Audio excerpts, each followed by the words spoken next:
পেহেলগামত যিসকল সন্ত্ৰাসবাদীয়ে এই কাণ্ড সংঘটিত কৰিলে 28 জনকৈ ভাৰত আৰু বিদেশৰ মানুহক হত্যা কৰিলে সেই সন্ত্ৰাসবাদীসকলৰ ওপৰত কঠোৰতম ব্যৱস্থা ল'ব লাগে।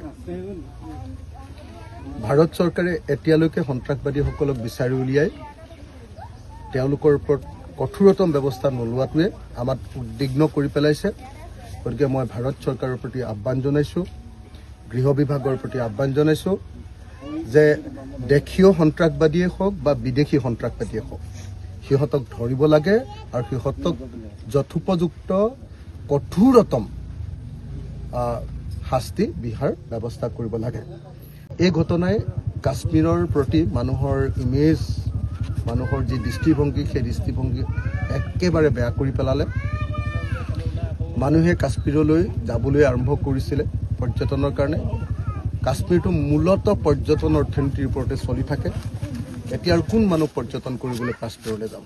কোন মানুহে জীৱনটোক আগবঢ়াই তাতে ফুৰিবলৈ যাব? গতিকে এতিয়াতো কাশ্মীৰৰ অৰ্থনীতি খতম কৰি পেলালে।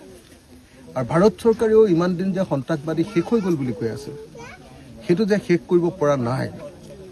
আৰু পেহেলগামৰ নিচিনা ঠাইত য'ত ডেইলি 2000-2500 মানুহ যায়, তাতনো কিয় আচলতে ভাৰত চৰকাৰে আৰু কাশ্মীৰ চৰকাৰ, জম্মু কাশ্মীৰ চৰকাৰে কিয়নো তাত আচলতে নিৰাপত্তাৰক্ষী ৰখোৱা নাছিলে, সেইটো এটা ৰহস্যজনক ঘটনা।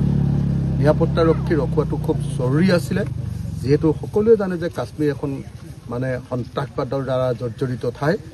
ভাৰত চৰকাৰে চাগে সন্ত্ৰাসবাদী একেবাৰে শেষ হৈ গ'ল বুলি ভুল তেওঁলোকে ধাৰণা লৈছিলে, যাৰ কাৰণত আমাৰ ইমানখিনি 28 জন মানুহক আমি হেৰুৱাব লগা হ'ল। মই এই মুহূৰ্তত ৰাইজৰ দলৰ সভাপতি হিচাপে সন্ত্ৰাসবাদীহঁতক নিৰ্মূল কৰাৰ পক্ষত।